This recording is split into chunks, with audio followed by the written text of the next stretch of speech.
Guys, I need you to understand. Everything is covered in honey. Hey nerds, it's Michaela back again with another video. I just want to start off by saying if you hear a lot of background noise, I am cursed. I am 100% convinced that I have been cursed. Every single time I sit down to record, some bullshit is happening in my immediate vicinity that is incredibly loud. This is just my lot in life, I suppose. There seems to be some kind of issue going on with the garbage pickup along my street. Don't know what it is. But it's very loud and it's causing lots of traffic concerns. Also, it is raining today, which is background noise that I don't mind. However, it also does make the traffic louder. But I kind of don't have a choice but to record on my porch because it is very dark and overcast, which means that there is, as you can see, like no light in my apartment. I would have to turn on overhead lights, which is just not ideal.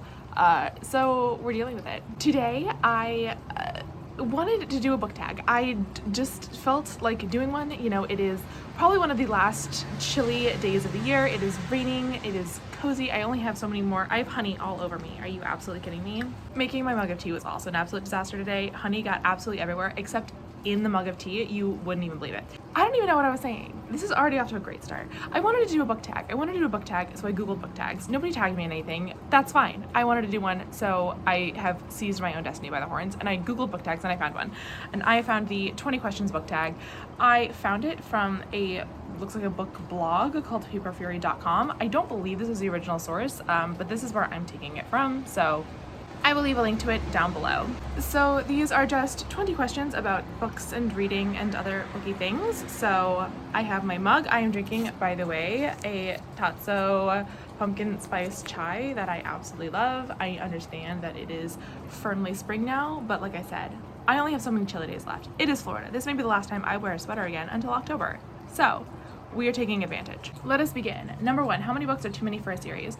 I don't have a super firm answer on this, except to say that you should know how much of a story you want to tell, right? Thank you. If your story can be told properly over the course of 3 books, then it should be 3 books. If it can be told properly over the course of 7 books, then it should be 7 books. I think that dragging things out for the sake of, money, publicity, what have you, is not ideal. I have noticed a trend in television where TV shows are starting to move towards each episode and each season will be exactly as long as it needs to be to tell the story, and I think that is absolutely ideal.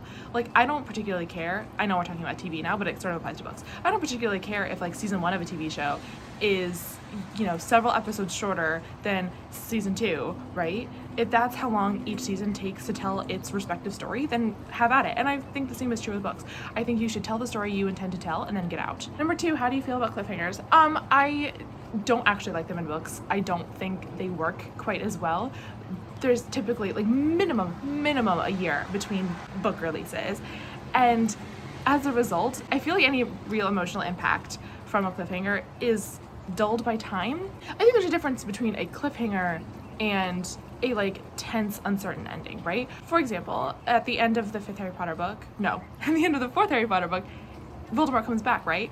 But it doesn't end on a cliffhanger. It just ends on this knowing of okay, our big bad is back in power, he's a threat, this is serious, but we're not hanging by the edge, right? We're not absolutely unsure the next moment, right? We're unsure the next step of the story. That, I feel like that's the difference. Books, you can get away with that sort of tense, I don't really know what's gonna come next ending, but you can get away with a little cliffhanger where a bullet is fired and you don't know who got hit or whatever. That's something you can do in TV when you only have to wait a week, not a book where you're gonna have to wait minimum a year, probably longer. Number 3, hardcover or paperback. I'm just gonna set this over here. Paperback. I used to be a real hardcover queen, but it's hard to deny that paperbacks are just better. They're easier to hold, they're easier to move around, they're lighter, they're smaller, they're cheaper, it's just better. Yes, they are at a higher risk of damage, but just don't treat your books like shit. I think if you're a person who loves hardcovers, that's fine, but I know that I'm always going to prefer a paperback when I can get it. Number 4, favorite book. Does anybody have a favorite book? Is that a real thing, a favorite book? I have no idea. In the past few years, the one book that has truly stuck with me and gutted me and haunted me is We Contain Multitudes by Sarah Henstra. Absolutely, at some point a dedicated review video will be coming for that. I just don't know when. I have to read it again. I don't know if that's my permanent all-time favorite book because I've read hundreds and hundreds and hundreds of books in my life, and I will read hundreds and hundreds more. So hopefully I don't die. I think that is the takeaway from all this, is just hopefully I don't die. But yeah, I mean, I guess I would say tentatively right now it is We Contain Multitudes by Sarah Henstra. I have only read it the 2 times because it is an emotional journey every time I go on it. Number 5 is least favorite book, and again, I've read so many books. There are actually very few that I have hated with all of my body and soul, but I think the one that has made me most unabashedly enraged is The Cruel Prince by Holly Black. I think that book is an abomination. I try to respect other people's tastes, but if you like that book, I don't respect your tastes. It's one of the worst stories ever told. The writing is an insult to the English language. I had hatred in my soul. Like, I don't know if I've ever been as angry as I was when I was reading that book. It's very bad. I fucked up this tea so horrifically. Everything is covered in honey. Guys, I need you to understand. Everything is covered in honey. Number 6, love triangle, yes or no? No.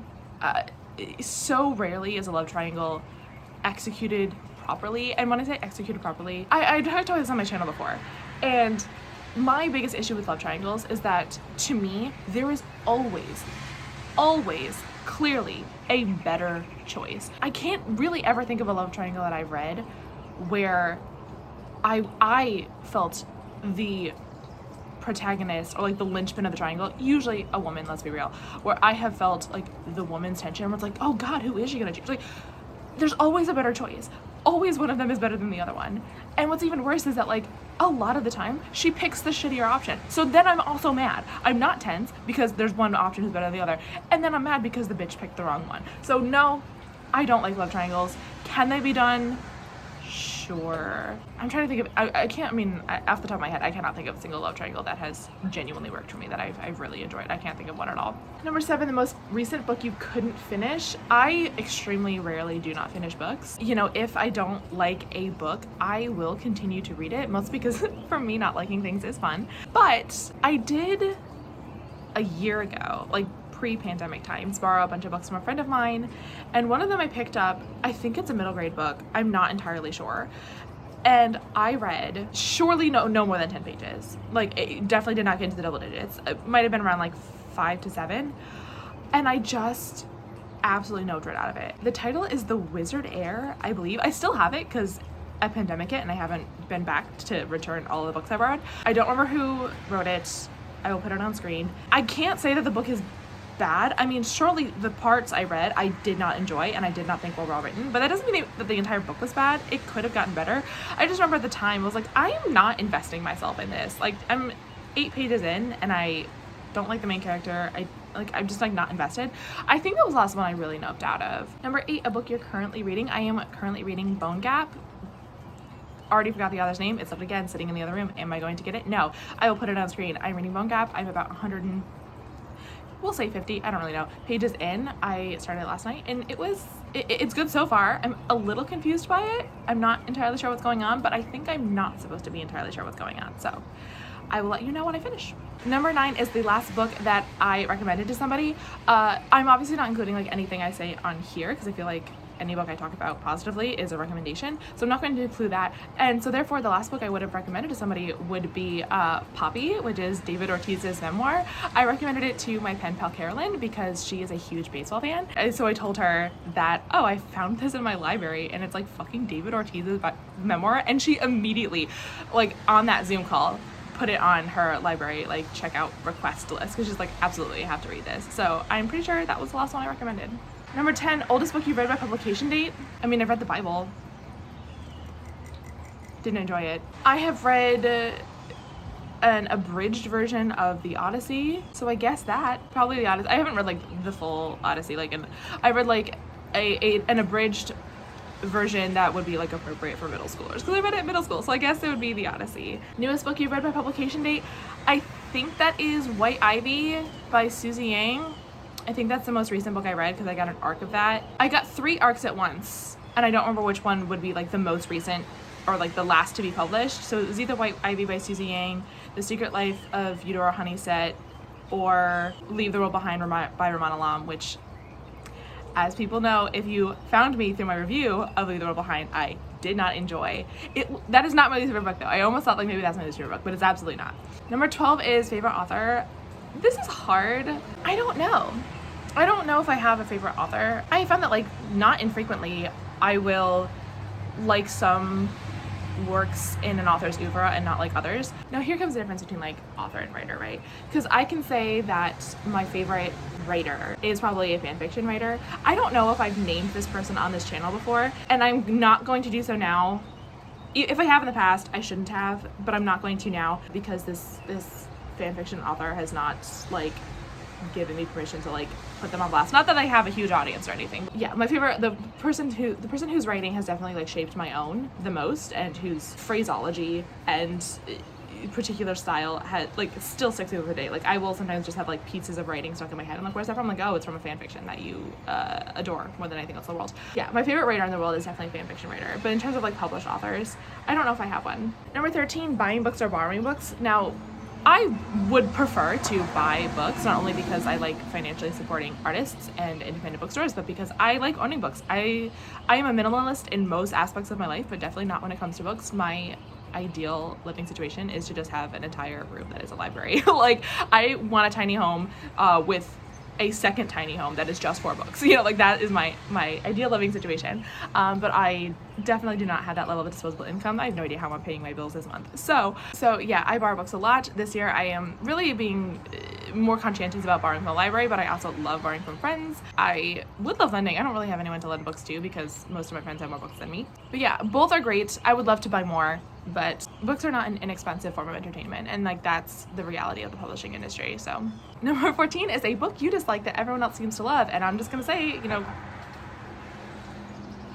number 15, bookmarks or dog ears. Bookmarks, I have a fairly substantial bookmark collection, and I just like cycle through them because I only read like one book at a time. If it's your book, feel free to dog ear or fully full of pages or underline or whatever. If it's yours, fine. But do not dog ear a library book. Do not dog ear a book that you have borrowed from a friend. That's just shitty. Don't do it. Like, it doesn't belong to you unless you are borrowing from a person who's giving you express permission. Don't do it. Number 16, a book you can always reread. I mean, there are lots of books. I have not been a rereader in the past few years because I've been, pretty dedicated to reading new books, and I think reading new books is important. However, this year I am also making a conscientious effort to reread books because, I own a lot of them, or I own a fair number of them, so I should reread them. Definitely We Contain Multitudes is one that I plan on rereading this year. I would say that Beauty and the Clockwork Beast, which is my favorite romance novel, as I discussed in a very recent video, that is one that I can absolutely pick up anytime. It's very good. And of course, like Twilight, Harry Potter, sort of like your standards, pick up anytime. Number 17, can you read while listening to music? I can, preferably something like lo-fi or just like piano music. Probably couldn't do something with words. I prefer to read with like ambient noise like this, rain and cars and birds and just like outside generic music. I will sometimes put on like coffee shop background music, or background sound I should say. I prefer that.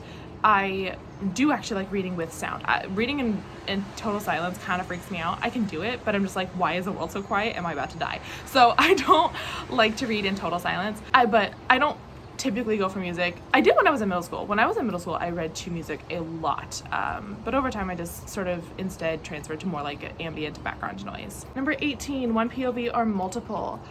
If you are doing multiple POV, you have to earn it. Every single POV has to be absolutely essential to the story. The story cannot be told without it. And I think that sometimes, particularly more and more these days, that's not the case. And it seems like multiple POV books are not a gimmick, but it's just like that's what you're supposed to do. I think the issue is that sometimes authors have trouble killing their darlings, and sometimes your darling is like knowing this situation from someone else's perspective besides your protagonist. I think sometimes we just have to like let our protagonists speak and like not always be correct or not always say the right thing or know the right thing because someone else does, but we're not following them, so we don't know it. This is especially true for books like Game of Thrones, which have like dozens of different POVs. Those books I did enjoy, but it was hard when there was only like a handful of POVs that I found really compelling and really interesting. And so when we switched to somebody else I didn't care about quite as much, I'm like, oh, I have to slog through like 25 pages of this before I can hopefully get to somebody I care about again.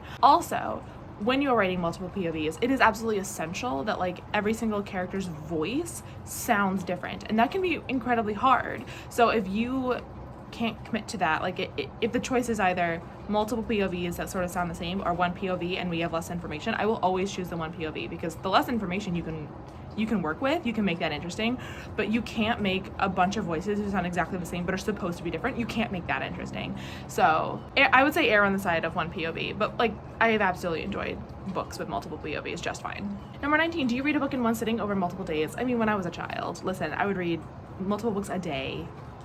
Who the hell was I? I would love to read a book in one sitting. I don't know if I have the mental stamina for that anymore. I mean, it depends on how long the book is. You know, when you're reading a book that is, you know, hefty in length, like upwards of 400 pages, it can be hard to read that just in one sitting or even in one day, because like when you're an adult, there are other demands on your time. I would love to. So most of the time though, it is multiple days. Sometimes it's just like 2 sittings, like 1 per day, right? Like I will read one hunk of this book in a sitting on day 1 and then the rest of it in one sitting on day 2, but I simply don't have the time. And finally, number 20 is who do you tag? And I tag you if you are watching this. I started to go through some booktubers that I knew to see if they had done this, and I just didn't feel like doing it. So if you are watching this and you have not done this before, or if you have done this before and you want to give different answers now, consider yourself tagged. I would love to hear it. Let me know in the comments below if you do it, and I will check your video out. Okay, I have to go like scrub everything down because I am full of honey all over me. It's actually kind of a nightmare, and I don't know how I'm going to move anything. But that is all I have for you. That was a 20 questions book tag I can read. Thank you guys so much for watching, and I will see you in the next one. Okay, bye. I don't want to touch this.